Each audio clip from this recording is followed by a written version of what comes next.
Nobody has more respect for women than I do. Nobody. Hillary Clinton wants to abolish it, believe me. She wants to abolish our Second Amendment. I think they didn't deny it. I don't think anybody denied it. Other presidents did not call. They'd write letters, and some presidents didn't do anything. Many people have come out and said I'm right. You really do have to ask yourself, where does it stop? Hello and welcome to Fallacious Trump, the podcast where we use the insane ramblings of a human tanning bed warning label to explain logical fallacies. I'm your host, Jim. And I'm your other host, Mark. A logical fallacy is an error in reasoning that results in bad or invalid arguments. And the logical fallacy we're looking at this week is the Galileo Fallacy, also known as the Galileo Gambit and the Galileo Defense. So the Galileo Fallacy is actually a really quite specific fallacy. It is when someone refers to someone in history, like Galileo, who was mocked or ridiculed for their beliefs. And using that, they say that, therefore, because people ridicule me for what I believe, because Galileo turned out to be right, that shows I'm probably right too. Right. Now, it doesn't have to be Galileo. It can be any lots of different people. Churchill was ridiculed, for example, for his stance on Germany before the war. So I expect some politician somewhere has said, well, you know, they laughed at Churchill. So that's the kind of thing it is. And a little bit kind of behind the scenes stuff here. Mark and I don't always choose which fallacy we're going to do next a lot of time in advance. And as we finished our recording last time, after we finished and turned the recorders off, I said to him that I don't know what we're going to do next week. Which one shall we pick? And we kind of went, oh, well, let's just see what happens. And see what happens. And because there's always going to be something with Trump. And as we were recording last week, Trump was in Billings, Montana at a rally. And he gave us an example of the Galileo fallacy. Now, regular listeners will know that there's a book of Fallacious Trump that this podcast is based on, and this is actually the first fallacy we've done that isn't in the book, and that's because he's only just said it. He's only just given us an example. It's something that I've been kind of paying attention and looking out for, because I was pretty sure he was going to do it at some point, but this is the first one I've actually been able to find. So this is what he said. You know, when Abraham Lincoln made the Gettysburg Address speech, the great speech, do you know he was ridiculed? He was ridiculed. He took the horse and carriage up from the White House. He wrote it partially in that carriage and partially at a desk in the Lincoln bedroom, which is incredible, by the way, in the White House. And he went up to Gettysburg and he delivered that speech, the Gettysburg Address. And he was excoriated by the fake news. They had fake news that he was excoriated. They said it was a terrible, terrible speech. They said it was far too short. It's not long. Many of us know it by memory. It was far too short, and it was far too flowery. It was too flowery 77 years ago, right? Too flowery. And he died 50 years after his death. They said it may have been the greatest speech ever made in America.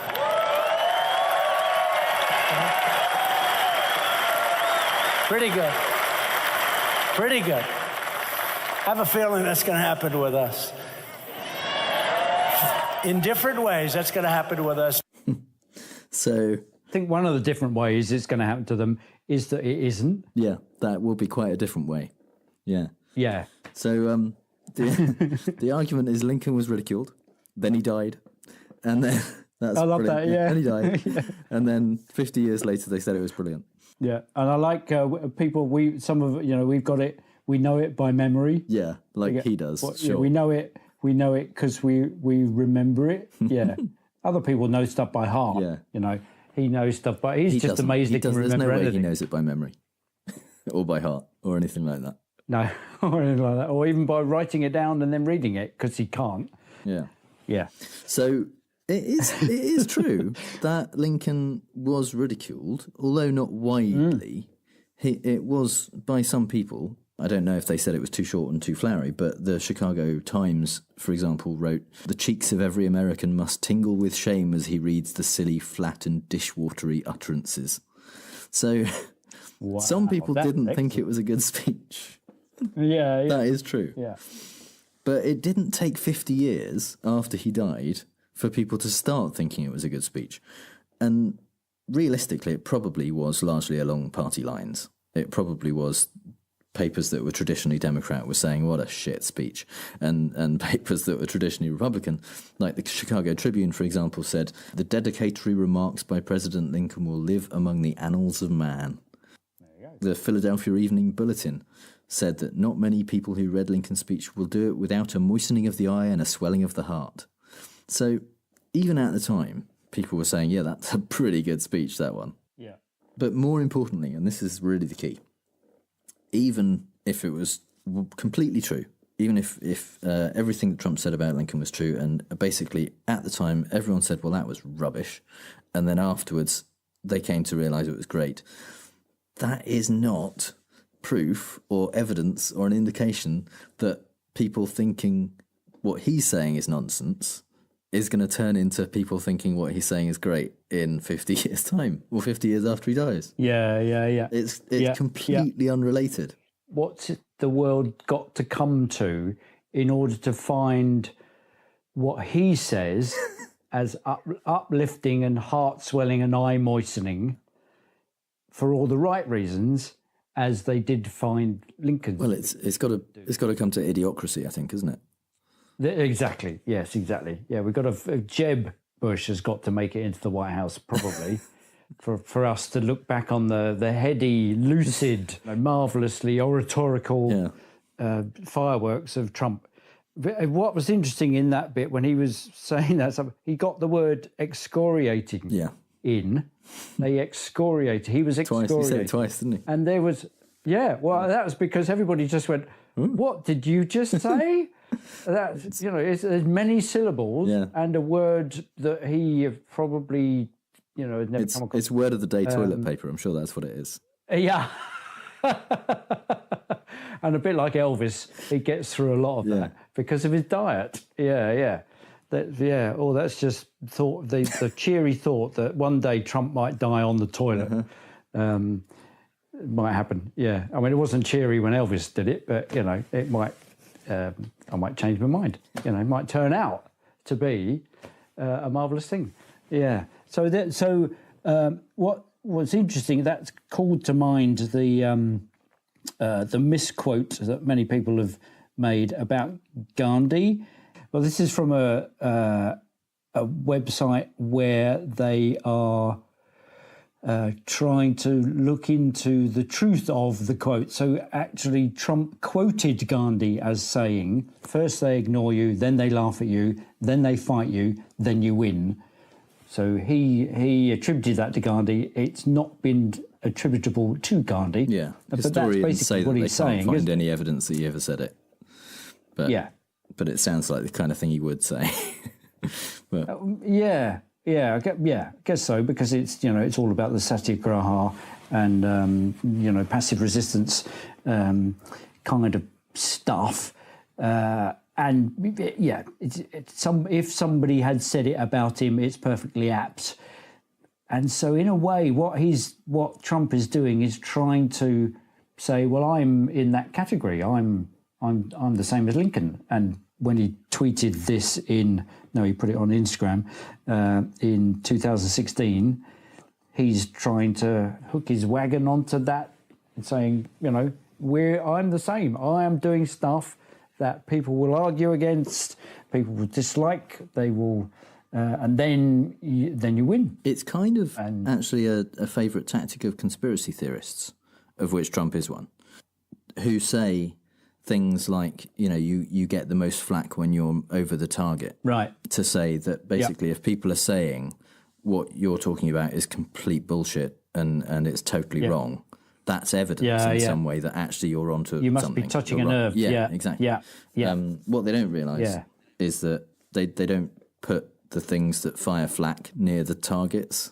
They put it. They tend to try and they tend to try and get the planes before they bomb, rather than wait for them to get there and then attack them. Yeah. So it's just as true, conveniently ignored. It's just as true to say you take a lot of flack when you're not over the target. Yeah, when you're really quite a long way away from the probably target. the design of... yeah, that's the design of... That's the purpose of flack, isn't it? Yeah. To take the plane down before it gets anywhere near the target. Before it gets anywhere near the target. Yeah, that's kind of conveniently lost, isn't it? Yeah. The other quote of that, the kind of turning that one on its head, is, I found this on the net, attributed to Quietus, who was a Roman senator. It's very quiet Roman senator. Presumably. Very quiet, yeah. It was. It didn't. Put his hand up. Nobody listened to him. And he said, first they ignore you, then they laugh at you. Then, in a surprisingly high number of cases, it turns out you're still wrong. Yeah. I can't believe that is actually a thing from Roman times. I think that must be a made up quote to skewer the kind of Gandhi type one. But yeah, it's brilliant. It's true.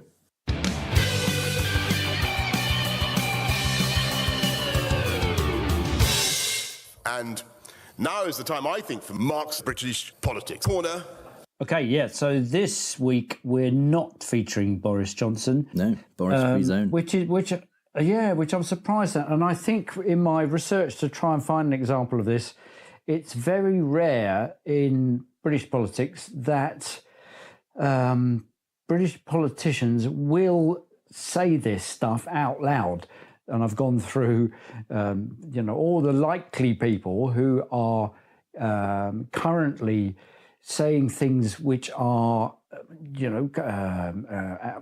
outrageously controversial. So Nigel Farage, Rees-Mogg, Boris, Michael Gove, all of those kind of politicians who are currently fighting internally in the Tory party. You would think that they would call upon this rhetorical fallacy, as it turns out, to say, okay, you might not like what I'm saying, but people didn't like what Galileo was saying. Yeah. But nobody said that, except for the example that I'm touting, which is from Vince Cable. It's in the fall of 2010.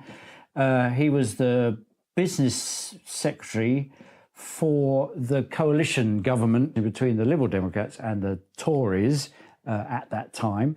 So he is addressing the Liberal Party conference, and he says, it's lovely watching it, because the first thing he does is to slip down a step. So it's just great.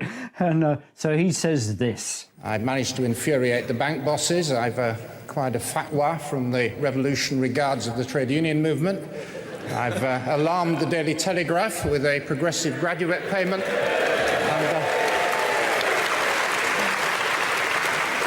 And I've upset some very rich people who are trying to dodge British taxes. I've concluded that... I've concluded on the strength of that I must be doing something right. But I am told that I look miserable.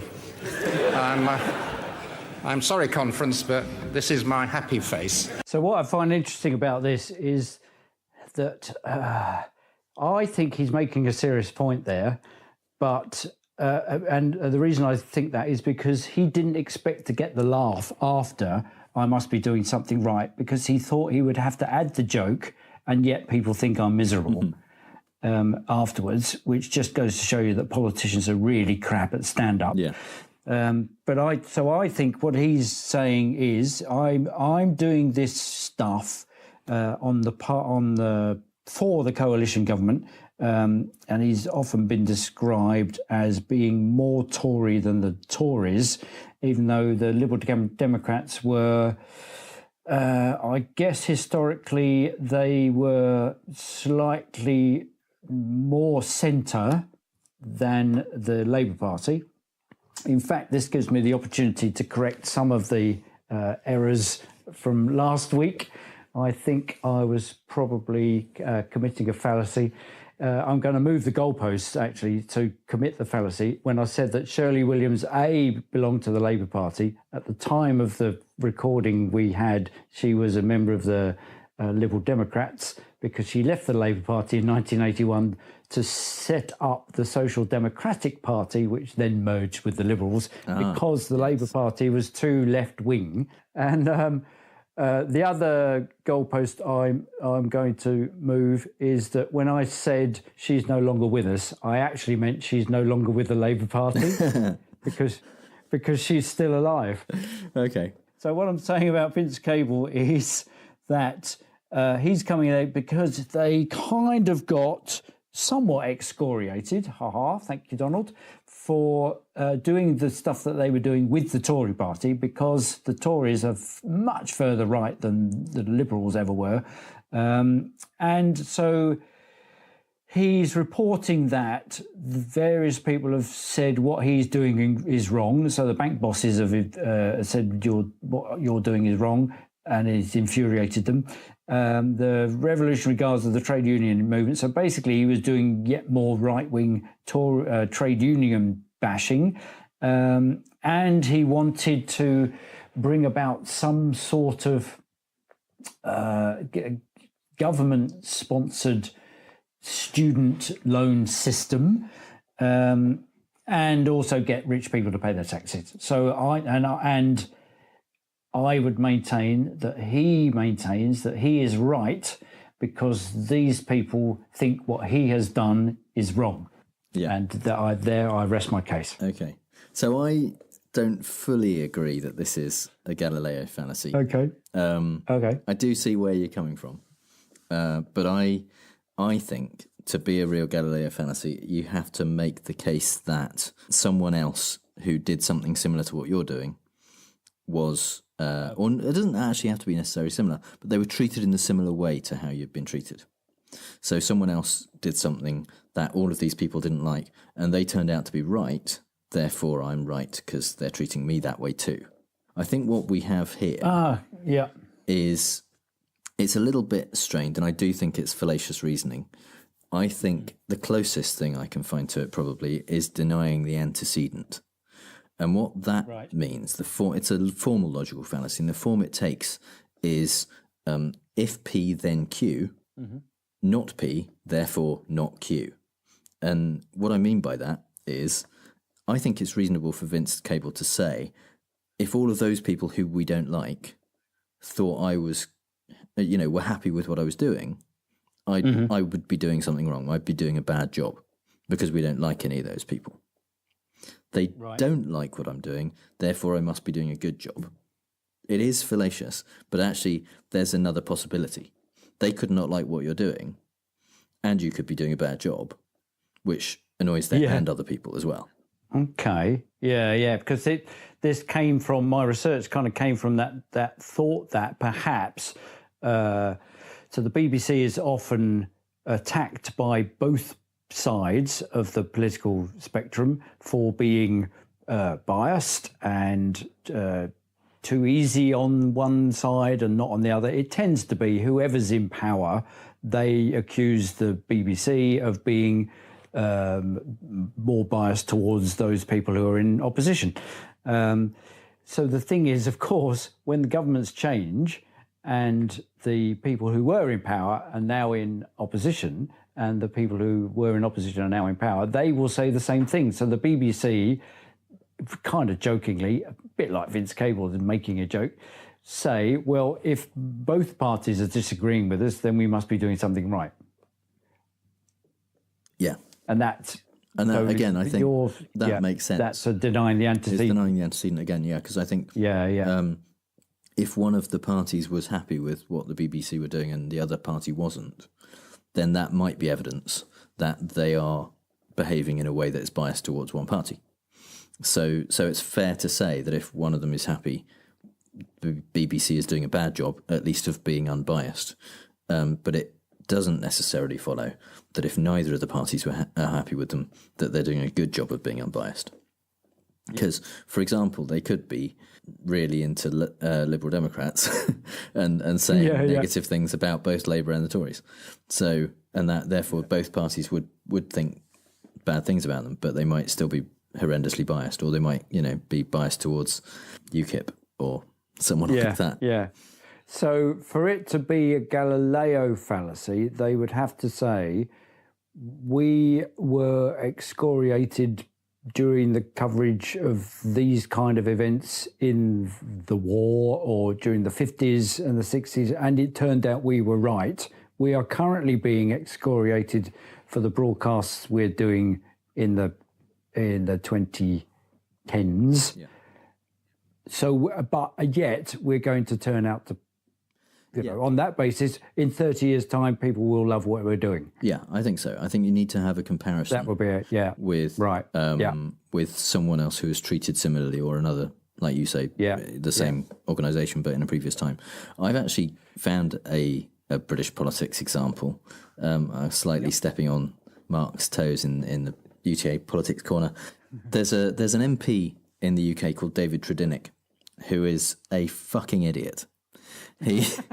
He is all kinds of... No, he's the MP for fucking idiot. Yes. He is all kinds of stupid and believes in all lots of different types of alternative medicine and woo, basically, including, for example, claiming that in Parliament, this was not just like to a friend or something. This was like an official thing that he said, was that blood doesn't clot under a full moon.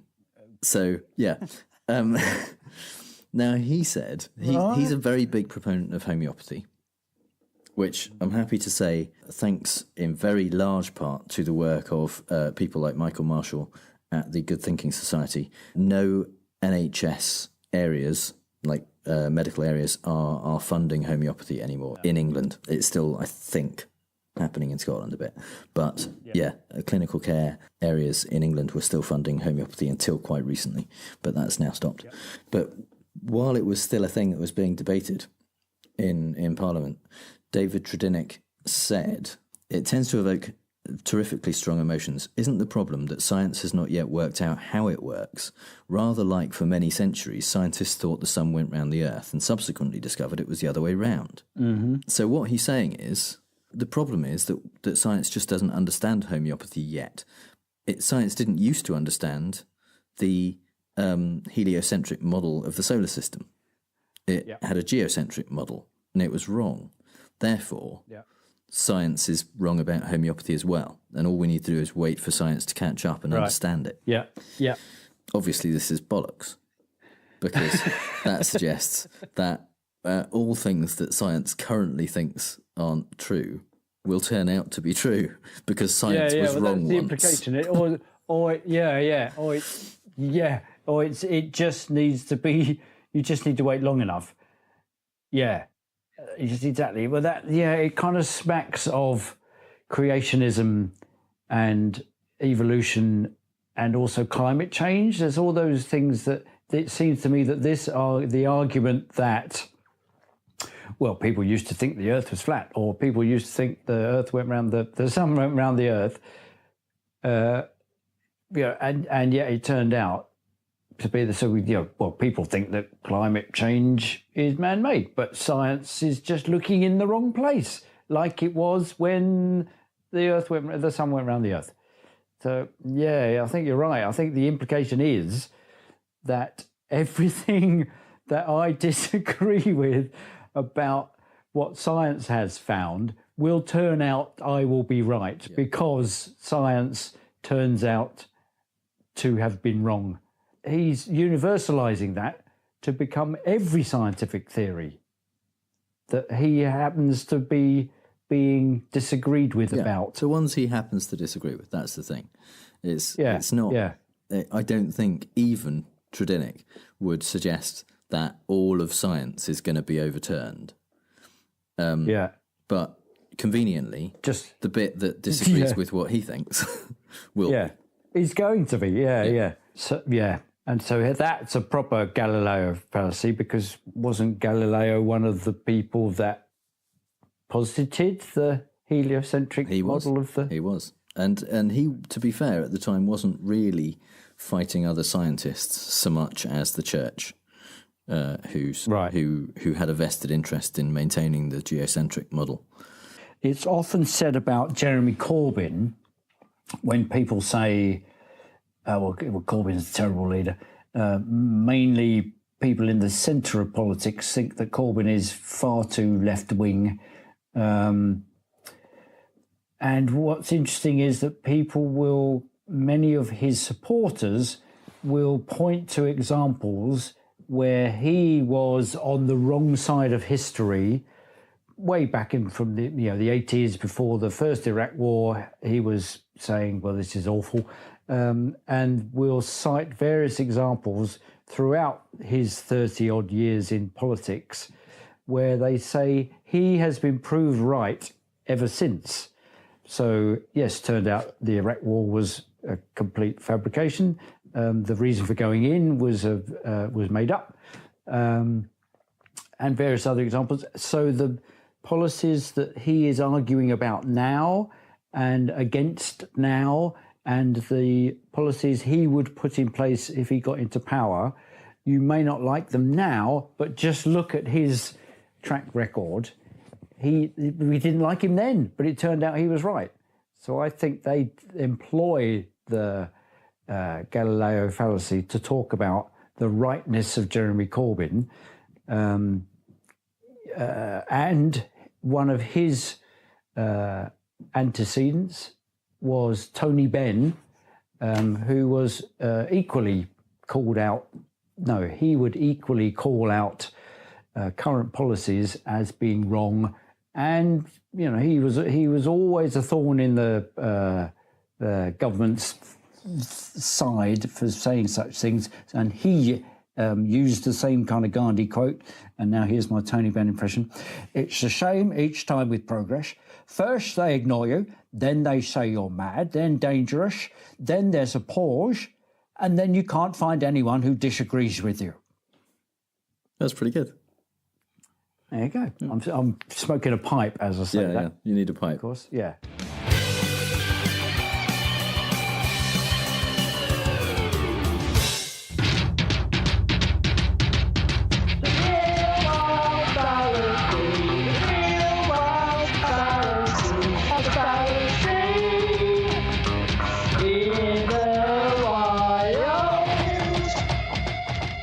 Okay, then.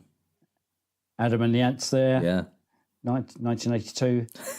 Their first recording ever. Was it?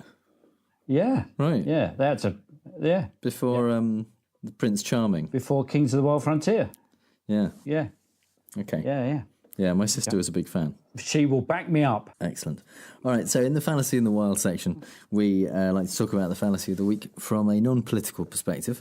We have a couple of examples this week, and the first one, I absolutely love it because it really shows how the fallacy is wrong and how it's nonsense. It comes from the original 1967 version of Bedazzled, which I highly recommend. If you've only seen the 2000 version with Brendan Fraser, or if you haven't seen it at all, be good to yourself. Watch the 67 version with Pete and Dud, Peter Cook and Dudley Moore, in which Peter Cook is playing the devil.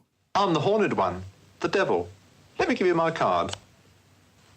Oh, yes, the devil, of course. So they hold me. Cool. Blimey, I left my hanky at Wimpy's. I wonder if you'd excuse me. Don't rush away, Mr. Moon. You're a nutcase. You're a bleeding nutcase. They said the same of Jesus Christ, Freud and Galileo. They said it of a lot of nutcases too. So, and that is absolutely the response. Because, there you go. Did say, that's how you counter it. Yeah, they did say that all of those people that he cited were talking nonsense, but they also say it of a lot of people who are talking nonsense, and that's the key. Statistically speaking, if someone who knows what they're talking about says that what you think isn't true, it's far more likely that you're one of the ones who is saying something untrue than that you're one of those very rare cases where, although you're going against all the scientific consensus and all the evidence, it turns out you're going to be right. It's so much more likely that you're wrong. So an even earlier example in pop culture than that is from a song by Gershwin, actually, which was originally written, I think, for Fred Astaire in the 30s. and has been recorded by so many people ever since. And this is a clip of Sinatra. They all laughed at Christopher Columbus when he said the world was round. The argument in the song, the story of the song basically is people, it's talking to a woman that he is interested in and saying essentially, everyone thinks that I don't have a chance. Everyone is laughing at me because I would like to go out with you. Yeah. But they laughed at Christopher Columbus, they laughed at Edison when he first recorded sound, and so on. And he lists a number of people who supposedly were ridiculed, including the Wright brothers and various others, and saying that they all turned out to be right. So just because they're laughing at me, that shows that I am going to get to go out with you. Basically, that's the kind of the plot of the song. I am in with a chance. Yeah. Because the counter example of that is not dissimilar to Dudley Moore's countering of Peter Cook's Devil. Yeah. I think it was Carl Sagan, no less, an eminent scientist who said, they also all laughed at Bozo the Clown. Yeah. So you kind of, but it didn't make him not laughable at. Yeah. I think that's the thrust of it, isn't it? They laughed at these people, and you shouldn't have laughed at them. But lots of that's not enough. And just because I can't let it go, they didn't laugh at Christopher Columbus when he said the world was round. They knew full well the world was round by that point. There was this myth that still persists in some places and was even in like history textbooks like into the kind of 80s and 90s that all of the sailors who went with Columbus had to, they were worried that they were going to fall off the edge of the world. It's all nonsense. Yeah. That wasn't what happened at all. It was that was not a claim that Columbus made that people thought, wow, he's nuts. I know. I think it's isn't it? That was my question was, well, actually, did Christopher Columbus say the world was round? He did. Well, I mean, everyone said the world was they round all at would that have point, done. Yeah, basically. But he's not the one that you normally associate. You don't go, okay, who was it that first said the world was round? You go, oh yeah, do you know that was Christopher Columbus? No, Christopher Columbus sailed the ocean blue. He headed off from a little island off Spain. I think he headed out from Gomera, to which I've been, and he went from there to head to the Americas. Yeah. He knew where he was going. Well, kind of. He ended up in the West Indies, didn't he? But yeah. But off over the horizon, knowing that he wasn't just going to. They weren't just going to fall off the edge of the world. Yeah. No. Yeah. So the person that said the world was round wasn't Columbus; it was somebody else. Well, it was someone. It was someone even before Eratosthenes who measured the circumference of the Earth using shadows, basically. Exactly. And got within a few hundred kilometers, I think. So, yeah. It's been known for a long time. But you could. So my challenge to you now is to sing that line with that name instead of Christopher. They all laughed at Eratosthenes when he said the world was round. When he said the world was it kind of round. fits. They all laughed at Eratosthenes. Yeah, you could do it. Yeah.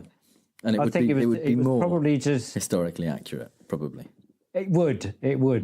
That and maybe not quite so pleasing on the ear. No, but that's also Sinatra's a better singer, so that helps too. Multisyllabic words. Of everything. Yeah, I'm confident. That's everything.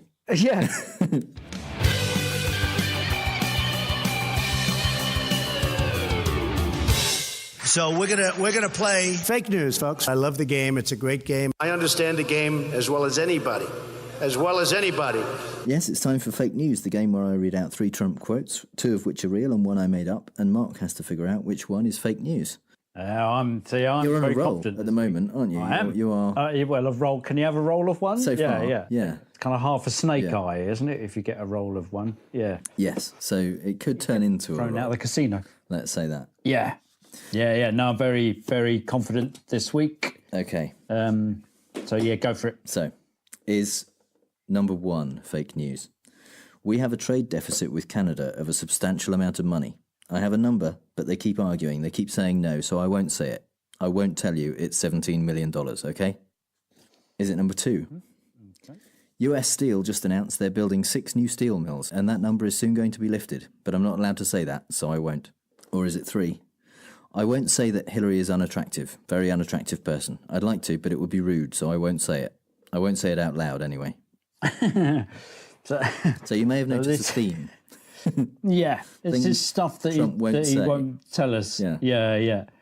Okay, so these are things that he said, I'm not going to say this, but then he tells us because he kind of does that massive stage whisper where he kind of pulls you into his intimate circle. So you feel like one of him and he's one of you instead of being a corrupt billionaire. Okay, so we have a trade deficit with Canada. I have a number. Well, I won't tell you. There's 17 million. They're building 6 new steel mills. That number is soon to be lifted. Okay. Okay, well, I'm thinking, I'm edging towards the second one. The US Steel just announced they're building 6 new steel mills. Number 6 sounds just kind of ordinary, and I'm thinking maybe Jim's gone ordinary this week and just doing a one that isn't flowery and short like Lincoln's speech. Hillary's an very unattractive person. I'd like to, but it would be rude, so I won't say it. I won't say it out loud. Now, well, you see, that's got Jim all over it. Okay, Okay, I'm going to go with my first gut feeling, which is that the US Steel one, number 2, because it's ordinary, that's the one that you made up in order to just fool me, and I'm not going to be fooled. Okay. So you think number 1 is real? Yeah. You're happy with that? Yeah. Okay. Number 1 is... Yeah. Real. We have a trade deficit with Canada of a substantial amount of money. I have a number, but they keep arguing. They keep saying that, so I won't say it. I won't tell you it's $17 million, okay? Yeah. So he won't say that. No, I didn't hear it. Yeah. What? What is he doing? He's simultaneously beating up the people that say that just don't tell anybody this stuff, just keep it to yourself. This is the kind of stuff we have to keep quiet about whilst we do the negotiations. And then he just blows all that out of the water. I don't know. What is he doing? Is it just to show how powerful he is? Or, okay. You think number 2 is fake news? Yeah. Number 2 is... Yeah. Real. U.S. just announced that they're building 6 new steel mills.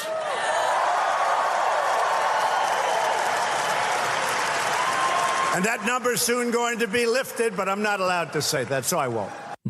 Oh, man. Now, the interesting thing about this is US Steel are not building 6 new steel mills. In fact, they only have... I think 2 or 3 steel mills in the US. If they were building 6 new ones, that would be amazing. Yeah. But it's not happening. Yeah, they've in fact. I thought they was because they were just replacing ones that they'd had to shut down. No. Well, Trump, because of earlier Trump cuts. Trump's claiming that it's his tariffs that have kind of re-energized US Steel. Okay. Yeah. And he said this a few times. He said that this was July. He said it in June. He said it with members of Congress at lunch in June. He said on kind of a few days before this, he said they were going to open 7 new ones. Right. US Steel have said all our operational changes have been publicly announced and all information shared with the federal government has been properly disclosed and made available on our website. Nothing on their website says they're opening any new steel mills at all. Wow. So it's just a lie. Has anybody actually... but it's just... It's kind of communist 5-year plan propaganda. Yeah. This is stuff during the worst crises economically under Stalin, where he would stand up and go, yeah, we are meeting all our targets, and anybody who disagrees with me, I've had them taken off to the gulag. You know, all the tariffs that I'm doing is not shutting down American industry. It's not shutting down factories or harming farmers. No, it's all the people that vote for me is bringing steel back home where it belongs. Yeah. All of which means that number 3, I won't say that Hillary is unattractive, very unattractive person. I'd like to, but that would be rude. So I won't say it. I won't say it out loud anyway. Is fake news. Oh man, I thought that was perfect run up to the debates material. Yeah. He did say he did tweet a similar thing about Bette Midler once. He said something like, I won't say that. Well, I can't say it. Yeah, he said something like Bette Midler is very, very unattractive person, but I wouldn't say that. Yeah. But wow. Yeah. He didn't ever say it. So is that so he can go back and say, do you know what, I didn't say that? I don't think so. I think it's just, he said in the debates, I can't remember which senator, in the original Republican primary debates, someone made a joke about his appearance, and he said, I didn't say anything about his appearance, and believe me, there's a lot there that I could make jokes about. And so basically it's like kind of, it's claiming I'm not being rude while being rude, essentially.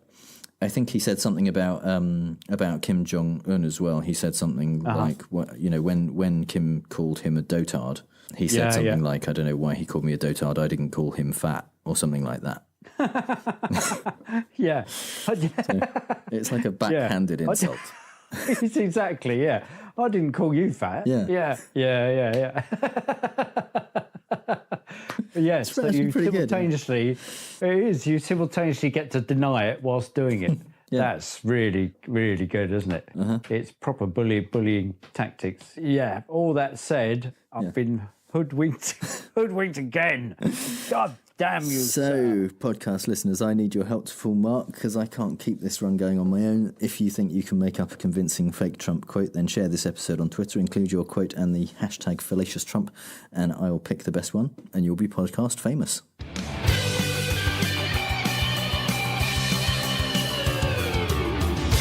So it's time for the part of the show that this week, at least, is called Criticism is Not a Logical Fallacy. It's where we like to talk about the various crazy things that are happening in Trump's orbit and in the White House, but we really can't talk about everything because there's just too much crazy stuff. So the story that we would like to talk about this week is the return of former President Barack Obama to the world political stage. I felt a little cheer come out then. I nearly went, "Hey!" But I won't say that. No, you wouldn't say it. I won't say that. I don't. No. Yeah. So, Obama made a speech at University of Illinois in Champaign-Urbana. And for the first time, really, since Trump was elected, Obama decided that he wasn't going to kind of hold back. And he's kind of followed the American tradition before of exiting the political stage and just letting things happen. And he hasn't said a lot of stuff out loud against Trump up until now. I think everyone's been quite clear with some of the things he said about his feelings about Trump, but it's always been kind of in the background, and he's not stepped up to the plate. But now with this speech that he made, and it seems like he's now going to be doing some campaigning before the midterms on behalf of some prominent Democrats. He's pointing out what people need to do. And the overwhelming kind of plot of the speech, essentially, the denouement to it, was he's trying to get people to vote. Right. So, which is obviously a good thing. You should do it. Yep. And he isn't saying you have to vote Democrat, although obviously he would prefer that. But I think Michelle Obama has been involved in a campaign just to get out the vote, to get people involved and engaged in the electoral process, and to actually, make their voices heard. Because I think their slogan is something like America is better when we all vote. And that's what they're trying to do, is say, if you don't like what's going on, if you're unhappy, don't just kind of moan and wish that it was better. There's something you can do about it. Yeah. And if you think you're doing enough, do some more. Yeah. That's kind of the message. And so what I found such a relief hearing it, and actually he echoed what we'd been saying about, how difficult is it just to say that Nazis are bad. He included that in his speech. And what I found just a relief in listening to Obama was that you could see him thinking, and then the stuff he was thinking would come out in complete sentences that weren't aggressively doing somebody else down. Yeah. Except, and even though this is the one speech where he has named Trump as the person that he's ostensibly doing down, he kind of isn't. He's not saying he's the cause of this stuff. No. He's saying he's the symptom, and he's then saying, and it's you people that have been disenfranchised sufficient to find that Trump is the only alternative. Yeah, absolutely. So, he said sometimes the backlash comes from people who are genuinely, if wrongly, fearful of change. More often it's manufactured by the powerful and the privileged who want to keep us divided and keep us angry and keep us cynical, because that helps them maintain the status quo and keeps their power and keeps their privilege. And he's saying Trump isn't the reason for all of this happening. He's capitalising on resentments that politicians have been fanning for years. Is Obama saying this kind of stuff? Is he taken more seriously than other people saying similar stuff? I mean, we've been saying it for months, and nobody's been listening. Maybe, to us, no. Well, yeah, exactly. Yeah. Well, maybe 5,000 listeners can't be wrong. Maybe all you 5,000 listeners, make sure you get out the vote. Just get out there and vote, because if you don't, you end up with the government you deserve. Yeah, we're less than 7 weeks now from the midterms, so and we're talking to our kind of American listeners. We have somewhere around 70% of the people who listen are in the US. If you're not registered to vote, get registered, get ready, and do some research. Find out who is running in your local races. Find out if what their policies are, and if you like what they have to say. And if you like what they have to say, see if there's a way you can help them. If you can afford it, donate to the campaigns. If you have time, volunteer to help get other people registered and tell them about who they need to vote for and why the this candidate that you believe in is the right one for them. You can get involved, and people need to get involved on a local level and a grassroots level, whether it's a congressional district race or a Senate race. There are a lot of close races in these midterms. There are a lot where you might not think you'll have a voice, but actually you might be surprised at how close it's going to be in some cases. Yeah. And because the only ones that do have a voice in this thing are the voters. Yeah. So if you get out and vote, we have the same situation in the UK. Some of the votes are so close. You've got to make sure that you get out there. This is your chance to represent how you feel about this stuff, and the only way you can change the status quo is to vote. That's the only way you can do it. If you don't vote, then it will remain the same. Yeah. For good or evil, for good or ill. Yeah, and there's a danger that's the only way with all of the talk of the blue wave of there's the idea that there's going to be such an increase in the Democrat vote that that people will think, oh, well, I don't need to do anything then. And that's what got us here. That is exactly. I can remember I was having conversations with people in the days before November 6th, 2016, who was saying, because, I mean, people in the UK largely knew at that time what an idiot Trump was and thought how awful it would be if he got elected. And a friend of ours said to me, he's not going to win, is he? And I said, no, there's no way. Hillary's like this many points ahead. It's not going to happen. He's too crazy. they won't do it. I was completely wrong. But I think a lot of people, a lot of voters, didn't go and vote because they thought, well, there's no way. There's, 538 was saying that Hillary was definitely going to win. All the polls were saying she's like 85% chance to win. It didn't matter at that point. But those people who didn't go and vote, or people who voted for Jill Stein as a kind of protest vote, or stayed home because they would have preferred Sanders to Clinton. That's why we're here now. Yeah.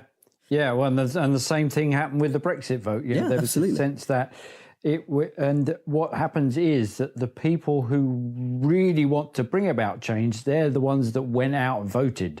They deliberately, went out and said, we need to leave the EU. And that's why they won. It's a simple thing. The more votes you get for an issue, the more likely it is to get through. So, there is no... especially these days, especially since 2016 on both sides of the Atlantic, there's no guarantee that things will stay the same. There's no way of getting your voice heard other than voting. There's no more important time to vote than now. Yeah. So make sure you do. And if one of the candidates in your district is not ideal, Obama, in fact, in his speech said, do not let people tell you the fight's not worth it because you won't get everything you want. The idea that there's racism in America, so I'm not going to bother voting, no point. That makes no sense. You can make it better. Better's always worth fighting for. It doesn't have to be perfect. And it isn't ever going to be perfect. No. Ever. Let's face it. It's not ever going to be perfect. The road construction is never going to be finished. The world will never be perfect. But it will be better. And that's the thing. We want to go forward. We want to make America greater. We want to make Britain greater. And the way to do that is not to go back to the 1950s, because it wasn't great then. It's to go forward into the next decade. It's to go ahead. It's to be progressive, which I know is a slightly left-leaning term. But hey, what the hell? We are. Okay. Cool, that was kind of weird actually, but I wasn't expecting to push the vote as much as talk about Obama, but to be fair, I think it's what he would have wanted.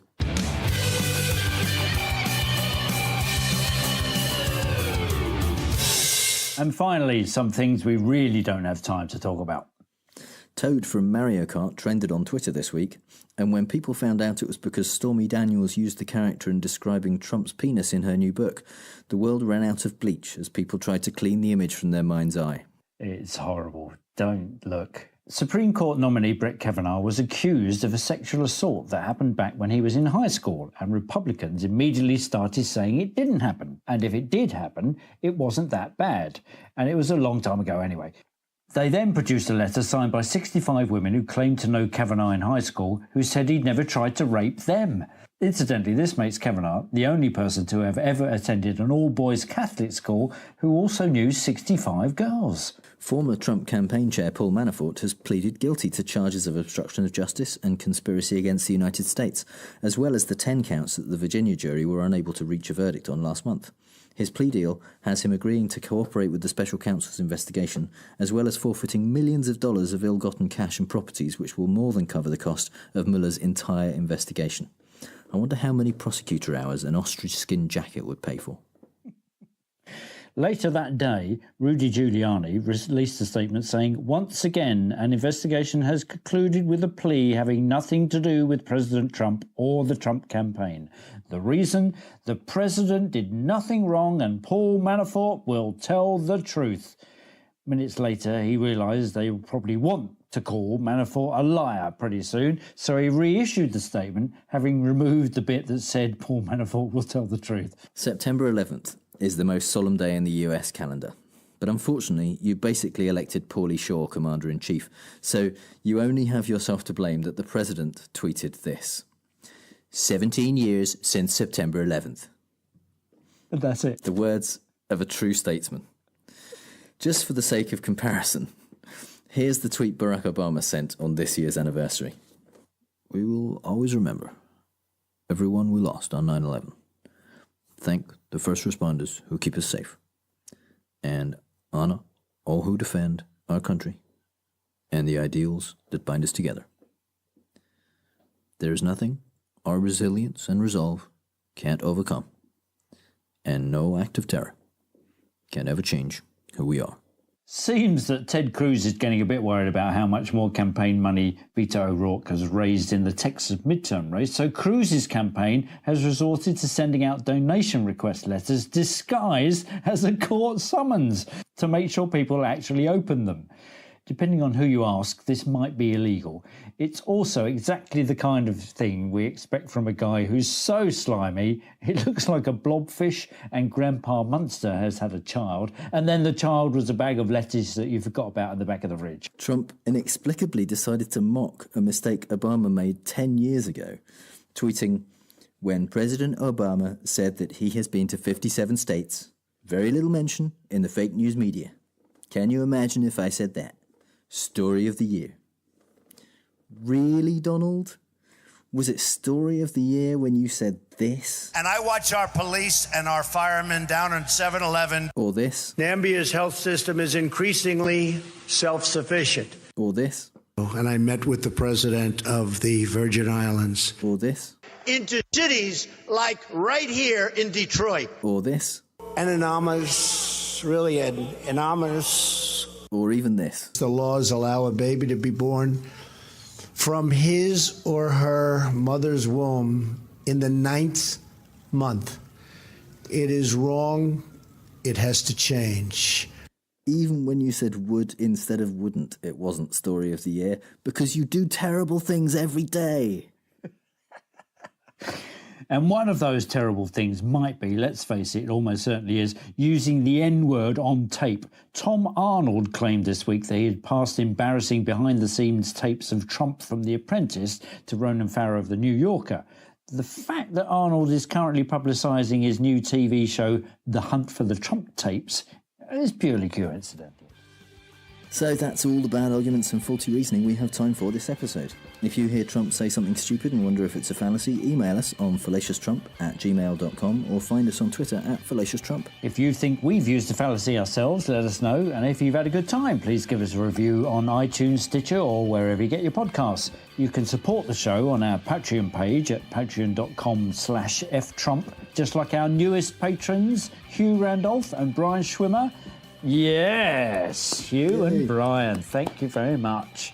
So if you're feeling as supportive as Hugh and Brian, head over to patreon.com/ftrump, where you can get early access to extended episodes, exclusive bonus content and other cool stuff, including, if you pledge just $2 a show, a brand new series of bonus episodes where Mark and I work our way through Bob Woodward's new book, Fear, Trump in the White House.